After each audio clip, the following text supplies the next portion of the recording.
That would have been a great piece of captaincy from Bob Willis. In fact, it turned out to be a marvellous decision by umpire David Constant, because that ball just edged past Edgar's glove, flew off the pad there and straight across to Willis, who'd put himself there the ball before.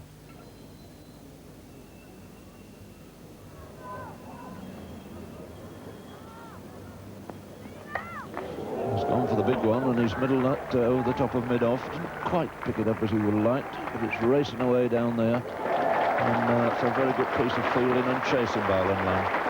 Had a marvellous day in the field here yesterday. Picked up some absolute snorters in the covers, and of course he was the man responsible for running out Jeff Howarth.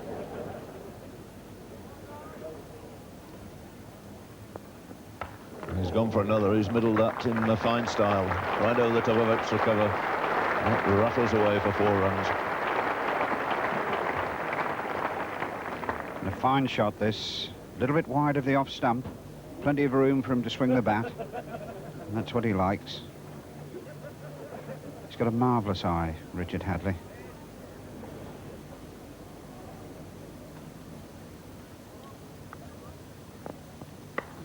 That's hooked away, but in good position there. And he's not running, his runner is, but there's no need for them to do it because it's rattled up there against the new pavilion here.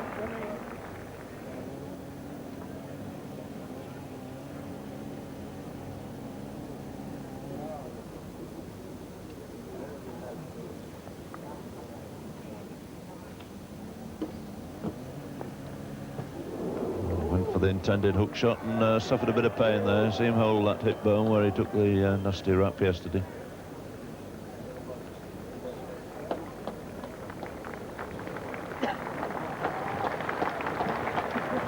And certainly the quickest ball that's been bowled this morning. Making a lot of height there, but you can see the agony that Bruce Edgar is in, having twisted on that left foot.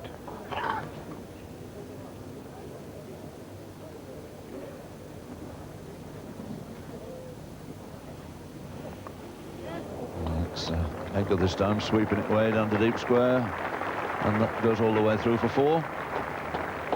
Just about the first time, in fact, that Edmonds are straight off line to Edgar, and he certainly made the most of it.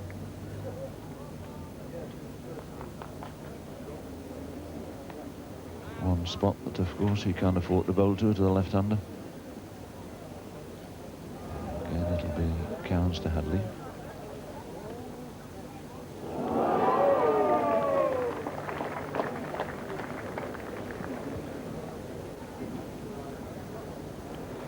No question, Norman Cowans is generating quite a lot of pace there.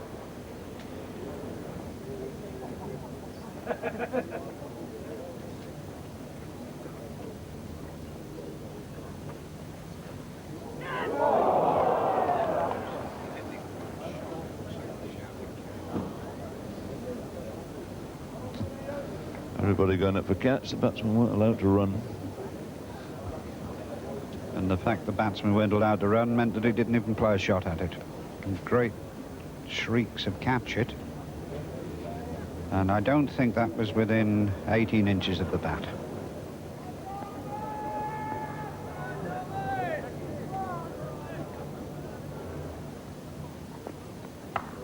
Great shot for 4. Cowans gave it a little bit of width. And the foot beautifully in position here, right across to the pitch of the ball.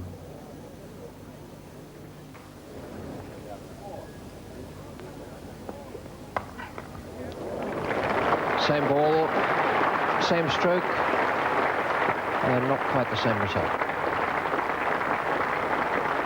It's good enough, though, to bring up the half-century for Bruce Edgar, and what a game innings it's been. Yes, Bruce Edgar's played some fine shots this morning.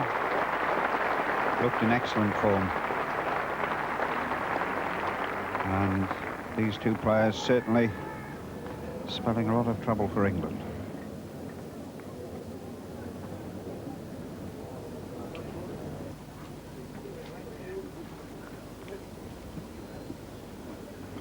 That's not quite the length Edmonds needs. He's got to have it up to make Hadley drive.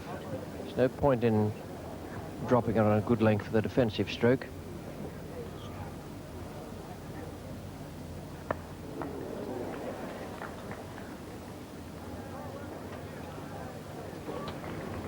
And Phil Edmonds won't mind seeing Hadley play this sort of shot.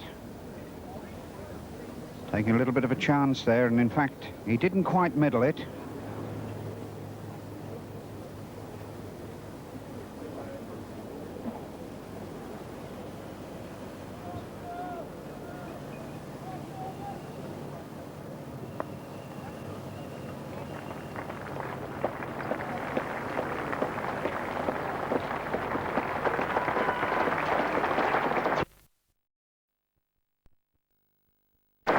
Comes up. 301 now, New Zealand, for the loss of 5 wickets. 73 Hadley, 54 Edgar. And this is a very dangerous partnership as far as England are concerned.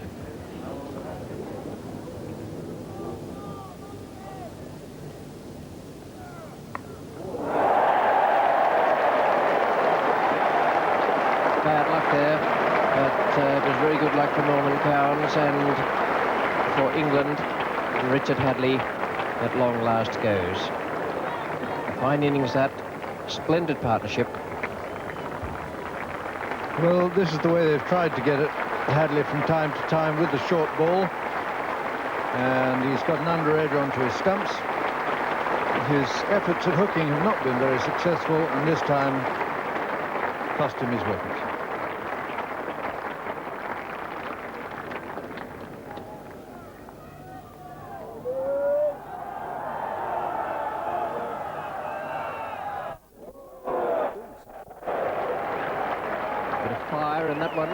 Cheered on by his supporters down by the scoreboard on the far side of the ground.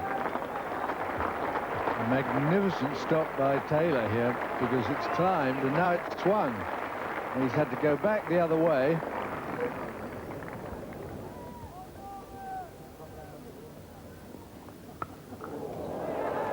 He's hit that very well. Not quite to have a dash at the short one. Nice way to get off the mark.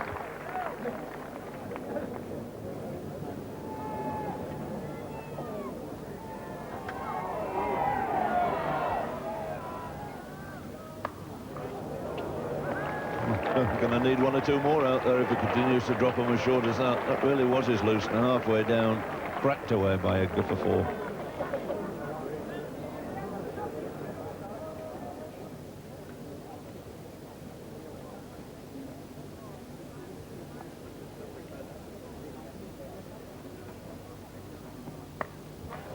Short again, and races away square for 4 more. So each time he's dropped the bad ball, Edgar's been very quick to get hold of it.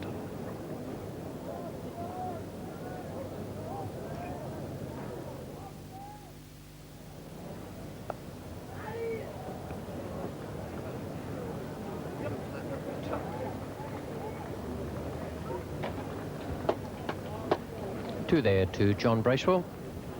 Little outside edge, running away past slip. And he's gone on now to 16, and a very valuable innings it's been, because New Zealand needed someone to stay with Edgar at this point.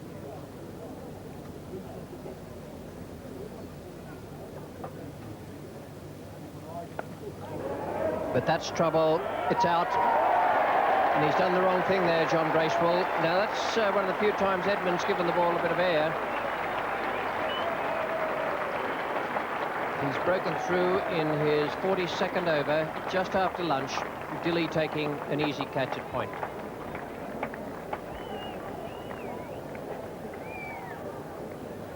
Little bit of flight. Great relief, this, for Phil Edmonds. A lot of overs. And John Bracewell was slicing that, and a simple catch to Graham Dilly.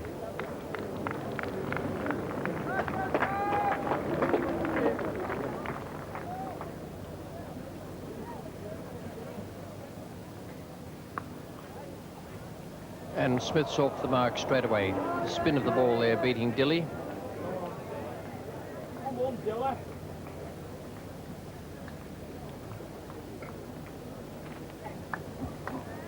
Two to Smith takes the total now to 350 for 7. Edgar stays on 83.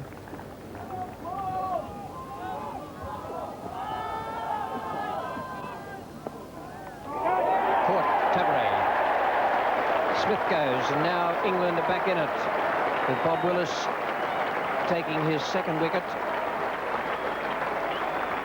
He's now taken 293 Test match wickets, big Bob Willis. And New Zealand, after lunch, just falling apart after such good work in the first session here today.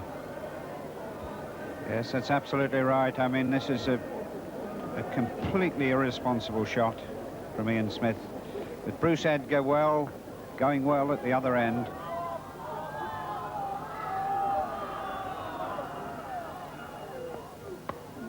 Dropped him. Good try. Cairns picks up a single for it.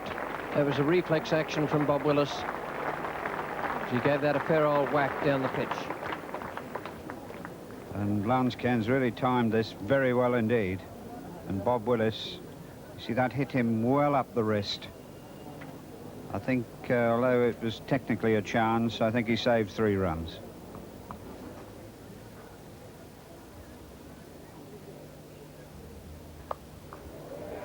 That's in the air, and it's well over the top.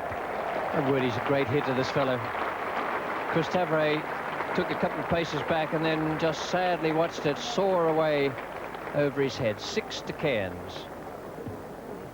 And the bat hardly moves. He just gives it a flick. And it goes miles, high over mid-wicket.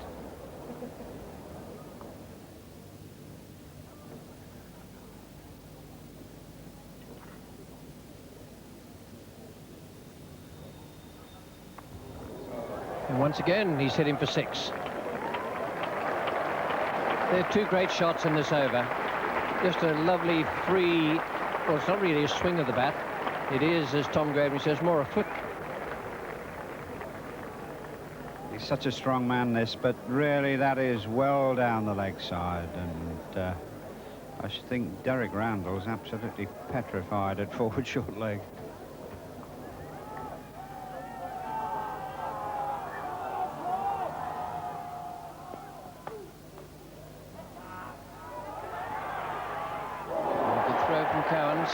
Cairns was home. He'd moved very smartly after the single.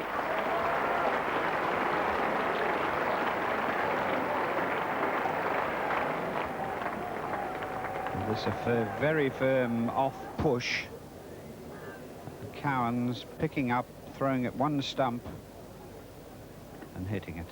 But Cairns quite comfortably in. Some of the fielding and throwing has been brilliant in this match.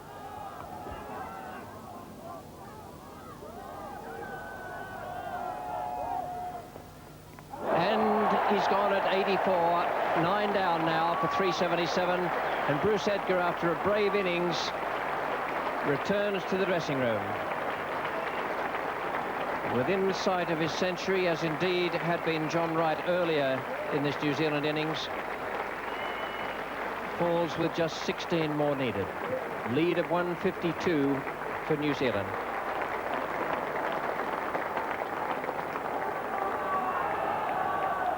Now to Chatfield. And that's close. Yes, right across there with the front foot. And Cairns remains 24 not out. The innings comes to an end at 377. New Zealand's lead 152. Very valuable runs. They've done wonderfully well after bowling England out for 225. They've gone on to be 377, and that lead now gives New Zealand a real chance of winning this second Cornhill Test. That was a good fight back by England to dismiss New Zealand for 377, but it's still a sizable lead for the touring side. Lance Cairns, 24 not out to follow on his 7 wickets. A great effort from him. And Richard Hadley's innings of 75 was a splendid performance. So too the gutsy effort from Bruce Edgar for his 84. But England fought back well there. The bowling figures, as shown with Bob Willis, the most successful, 4 for 57 from 23.3 overs and 6 maidens. I thought he underbowled himself. I couldn't imagine why he wasn't on at different times of the innings. Norman Cowan's 3 for 88 did well.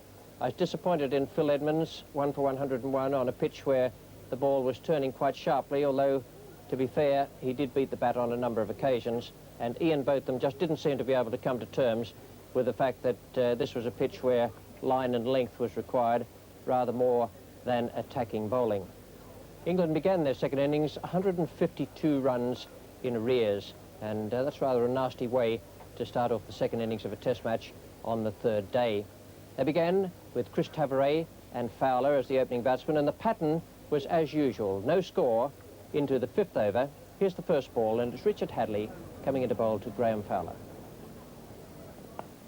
And the first runs inevitably coming off the outside edge.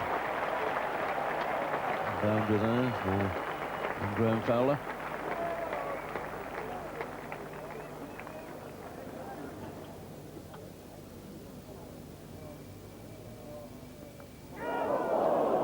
And he's gone through the slips. Difficult chance there to Howarth on his right, but that could really have been a big blow for New Zealand. Ball just moving away, carries away low to the right hand of Howarth. He couldn't hold on to it.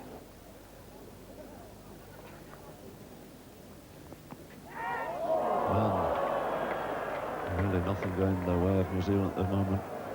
Pushed away. But, Martin Crowe's very close there. It's difficult to judge at what sort of pace that ball's going to come from the bat.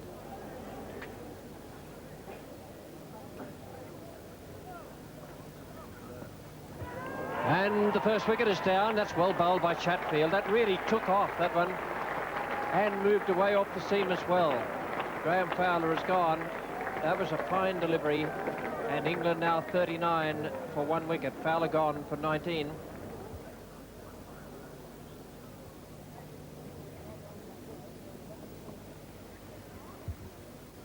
Oh, that kept low, almost ran along the ground. Quite right, Ewan Chatfield. The old-fashioned grubber. And you would have thought that Chris Tavares' forward stroke, even so, would be equal to it, but he simply goes straight under the end of the bat. There are the details as Hadley comes in.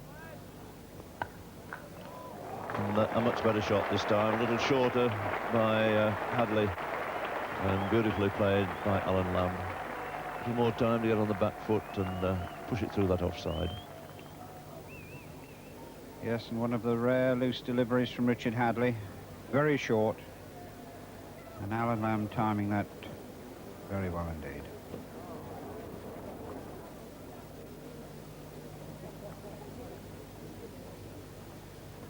Oh, and another beautiful delivery. And it turned Alan Lamb round, a smile from him. But a real cracker there from Hadley.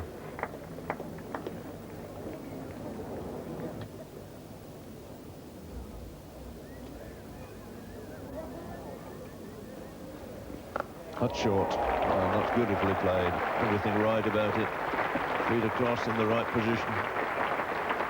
So David Gower picks up 4 more. And the total goes on to 73 for 2. And this one well short.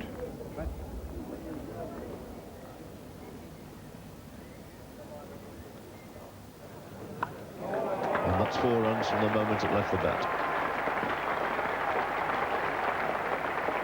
Again, just fraction on the short side, and noticeably Alan Lamb much quicker into position then.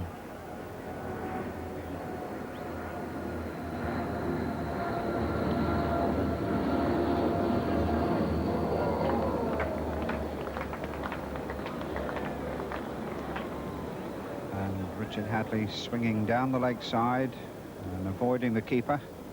4 byes.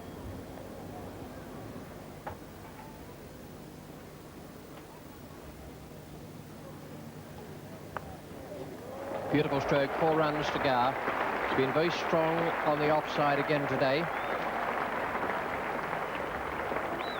Takes it on to 93 for 2 now, and Gower to 24. And a change of pace here, and David Gower getting his front foot down there and just waiting for it and square driving. Beautifully timed straight.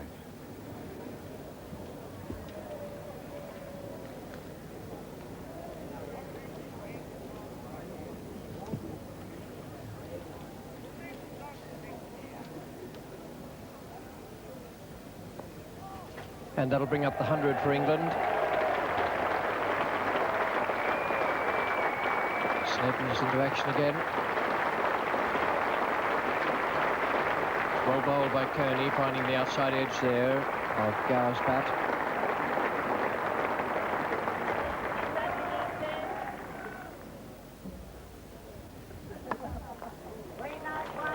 Didn't quite time that. The outfield's very quick. Martin Snedden is the fielder.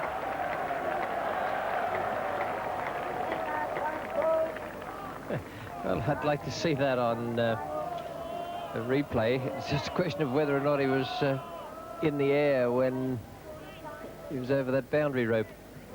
It was a good save, but I think he forgot for a moment that he was still on the move. Martin Snedden it was.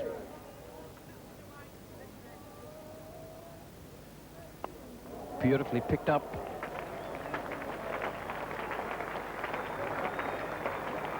Chatfield just saving. And 3 to go. Well, it's really great to see these two both in full flow together. I don't think Gower's entirely happy with that. A little bit of an outside edge. Well, Jeremy Kearney has been bowling beautifully out there. He's been moving the ball in the air both ways. Jeremy Kearney has certainly just drifted in, yes, and he was beaten by the length as well, a piece of misjudgment by Alan Lamb. Very nice bowling from Kearney. Forced the batsman to try and play away on the offside.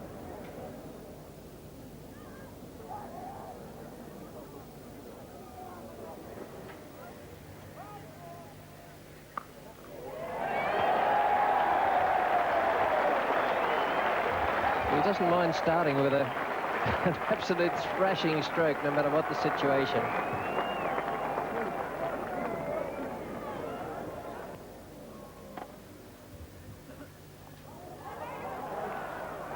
And he's gone this time. Back of the bat. Geoffrey Howarth has done very well to get around for that. Flew off the back of the bat, and Howarth made great ground to it. He must not have sighted it instantly. It would have been obscured a little bit by Ian Smith. And Howarth was after it like a hare.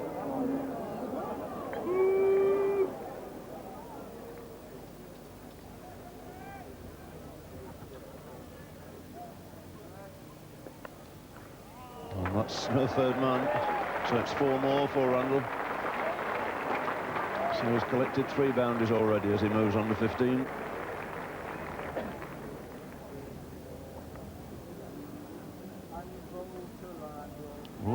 There again, that lifted, took off, and Randall has gone. And what a good bowling change that was. Chatfield recalled into the attack, takes his 3rd wicket. And Derek Randall again, the recipient of a particularly nasty lifting delivery. He's gone for a bright and breezy 16, but England could have needed him to stay there. 142 now for 5 and in real trouble.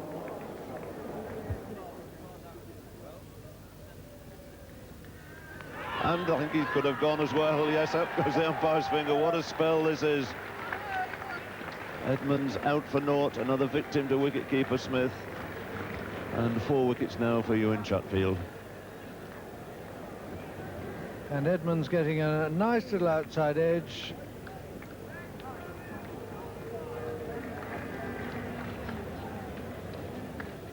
So there are the details. 4 wickets for Chatfield, 2 for Coney, and only a Gower there remains on 43.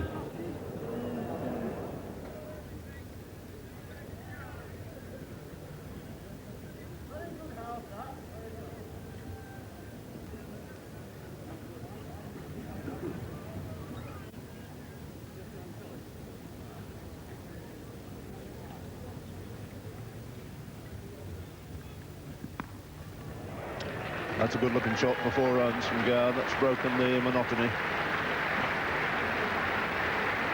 Chatfield swaying down the leg side. Beautifully clipped away there by Gower. Takes him on to one short of his 50.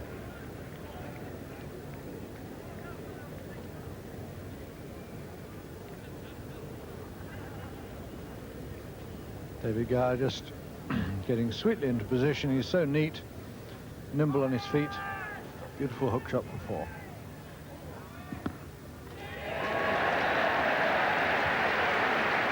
So a good 50 by David Gower. In a day of adversity here for England, successive 4s. And a generous round of applause from this crowd. So that means, of course, that New Zealand will now have to bat again. 153 for 6 with Gower on 53.